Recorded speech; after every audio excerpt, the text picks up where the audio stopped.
What's up guys, this is Wenzes. Welcome back to my channel where we talk about personal development for INFJs and how to create an epic life on your terms. Today we're talking about the perfect INFJ. We all have this vision of who we want to be. We all have this vision of all those emotions we want others to feel when they think of us. It's our way of expressing ourselves and we very often have a clear image of that. But once we start putting it out there, once we start expressing ourselves through the way we talk or through some kind of project, it never turns out the way we want it to. And the biggest problem with this is not just that we look at it and think, okay, this is not perfect yet, but that others will have a wrong impression of us. They will think that we're like that version that we have put out there when this isn't exactly what we tried to put out. In the end, we want them to see what we think, who we are, how we see the world, and what we want to express. And not that version that we put out there that doesn't even resemble anything that we ever were trying to do. So how do we take this on? What do most INFJs do? They stay away from this.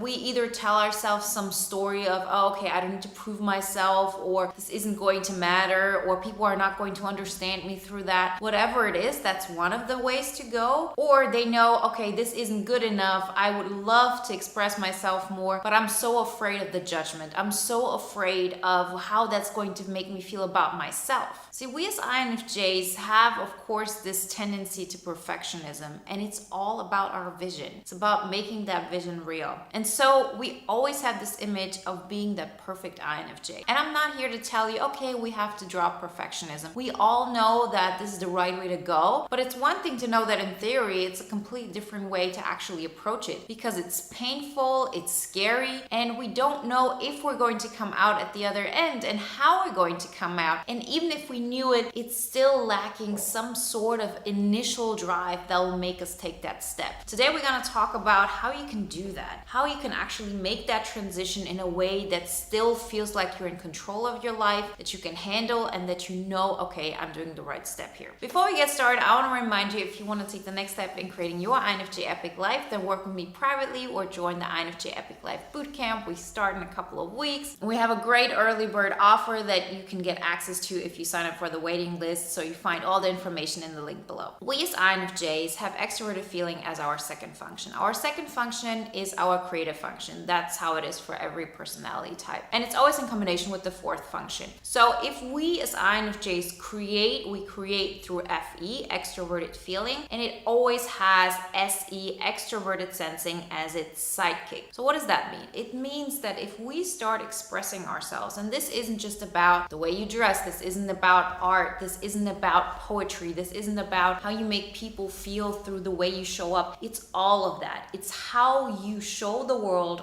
who you are. And there's so many aspects to this, and we all know this is not just about what you say, it's your body language, it's the way you live your life. All of that. That's your way of expressing life. And in a lot of ways, you do that through that emotional state. We all have that within us. So if you have this image of this is who I am, or this is how I experience something, let's say you hear a song and it reminds you of an emotional atmosphere and you want to bring that out there, that kind of emotional connection, that is what extroverted feeling is all about. It's like a law of emotions. It's like saying something and people are understanding what kind of emotional state you're in. They can feel you. They can feel your essence. And SE makes this tangible. SE makes it somehow so somebody can pick it up. Because if you only have something that is completely untangible, people will not be able to pick it up at all. So even you as an INFJ, as somebody who's all about taking in emotions, all about emotional atmosphere, we need to have some kind of things that are put out there. Yes, you might be able to pick up energy, but don't underestimate how much of this is actually extroverted sensing. If it's how a person shows up, the way they carry their body, what they wear, what kind of choices they make, everything that you're able to pick up, it's a sensory thing. So that's why it's also so important for you to be able to include SE into your way of expressing yourself. How often do you go through life and you feel like, okay, I know who I am and I'm expressing myself just by being me, but then nobody understands understands you. Nobody picks it up. There's no evidence to who you are. And most of all, you'll see how people will be able to project onto you whatever you want, because there is nothing you put out there that people get to judge. It needs to be something tangible one way or another so people can judge it. So if you do, for example, research in your mind, or you change your mindset until the point where you have made this tangible through, let's say, some kind of YouTube video you put out, or some kind of conversation you have with a friend, something that is externally observable, nobody can sense who you are and what you're about. Yes, in the end, people will make their own judgments, and we have to understand that this has nothing to do with us. But the less you actually state, this is who I am, this is what I believe I'm about, and I'm going to stick with that, and I'm going to make it better until the people who want to see this will come closer to me, until the people recognize more and more what I'm about, and if they don't, they can leave. But I'm not gonna stop. I'm gonna make it a point to bring my vision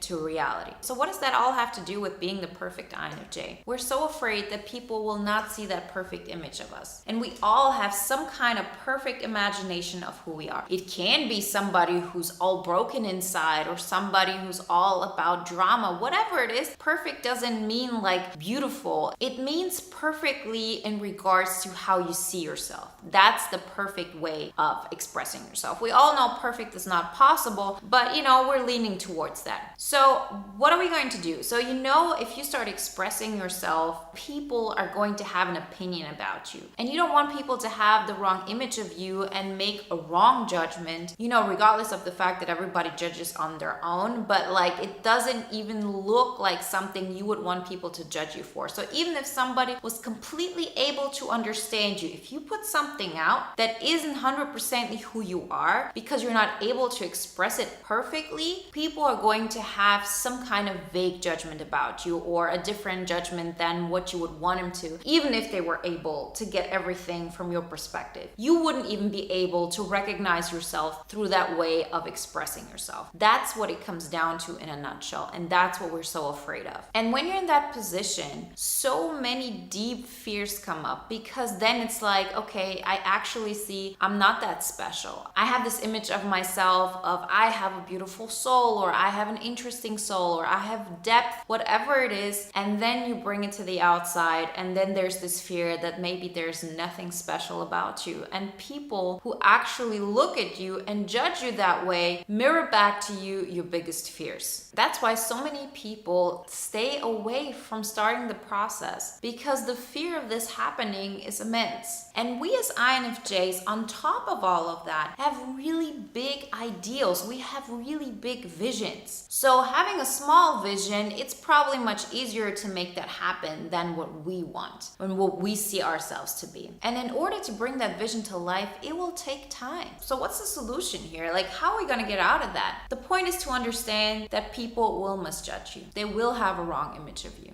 They will not see who you really are, and they will underestimate you. That's a fact of life. It's not about saying, okay, I'm going to put something out and there's beauty in it and people will recognize it. It's about saying, yeah, whatever I put out in the beginning, it will suck. It will suck. I will not like it. People will not like it. And it has absolutely nothing to do with the fact if I'm a good person or not, if my soul is deep or not, if I'm interesting or not. It's just the beginning. People look at me and they ask me, oh, okay, I want to do YouTube videos too, and you're so able to express yourself so eloquently or make it so understandable. Well, but I'm also more than 500 videos in. If I watch my first videos, and that's why I keep them there. So you see, they don't look like that. And on top of that, the thumbnails I had there, they're probably changed 10 times till now, because I had to learn how this works. I had to learn my skills, and this isn't just about how to do a YouTube video. It's about learning how to express yourself more and more in a way so it comes across closer to what you imagine it to be. But if you always have this vision of I have to put out that perfect version of myself, you'll always stay stuck, because there's no way you can do that. There will always be a huge discrepancy between what you see in your mind and what is actually out there. And the way to manage that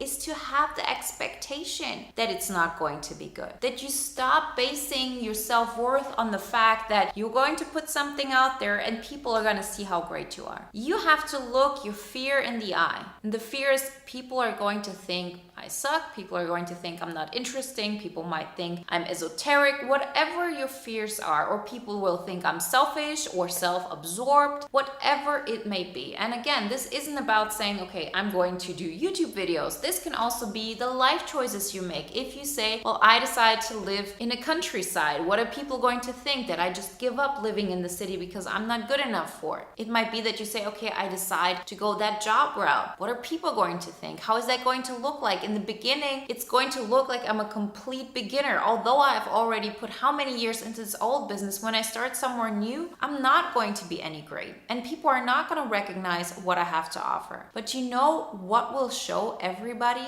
Your tenacity. And they will see it not because at some point people will see and because it will become real. It's going to happen because you see yourself more in it. You see how your skills get better. You see how you learn that transformation from vision to reality. This FESE combination gets better. You become more skilled in that.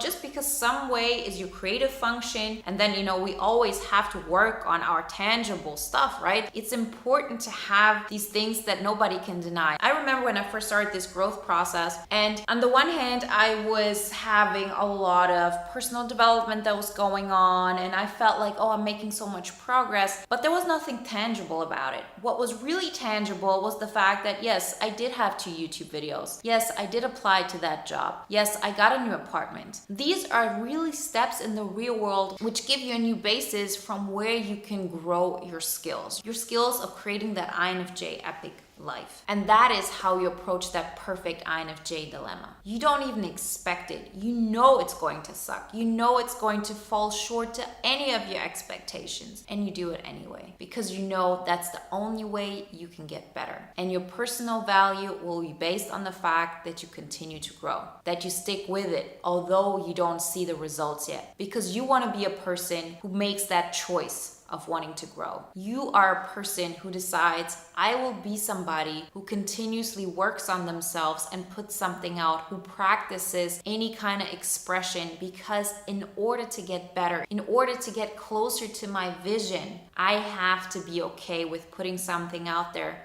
that isn't perfect at all. And look at your biggest fears. What are people going to think? Are they going to think that you're a loser? Are people going to think that you're crazy? Are people going to think you're too big for your boots and who do you think you are and why should I listen to you? Think of all of those things that you're afraid of. And then don't tell yourself, oh, it's not gonna happen. People will be nice. People will understand. People will appreciate it. No, think about all of those things that you're afraid are going to happen and look at it and say, okay, I'm going to do this although people think I'm a total loser. I'm going to do this although people think I suck. I'm going to do this although people think I'm arrogant and self-absorbed and that I only care about myself and who I am and, all of that stuff. That's where we find our personal power. Because we know why we're doing this. We're not doing this for the result we put out there. We do it for the person we become. That's how we grow. And that's how we learn self-love. Because when you do this, you start showing that image of I'm somebody who continues to grow, who invests in themselves because I want this for my life. In the end, you're the only person who will experience your life. No matter what anybody else thinks, it's about you and what you think about other people thinking about you, right? All of that. In the end, it all comes down to how you experience it. And if you know that the reason you're doing it is not because you expect others to see how great you are, but you're doing this because you know that's the only way how you can get better and you want to get better because the process in itself makes you happy. It allows you to grow yourself, to feel more in alignment with your INFJ epic life. When you start doing this, people will recognize more and more what you are about. We as INFJs are long-term visionaries. It will take a while before people get what we're really about. So if this is what we're hoping for, of course we're going to give up because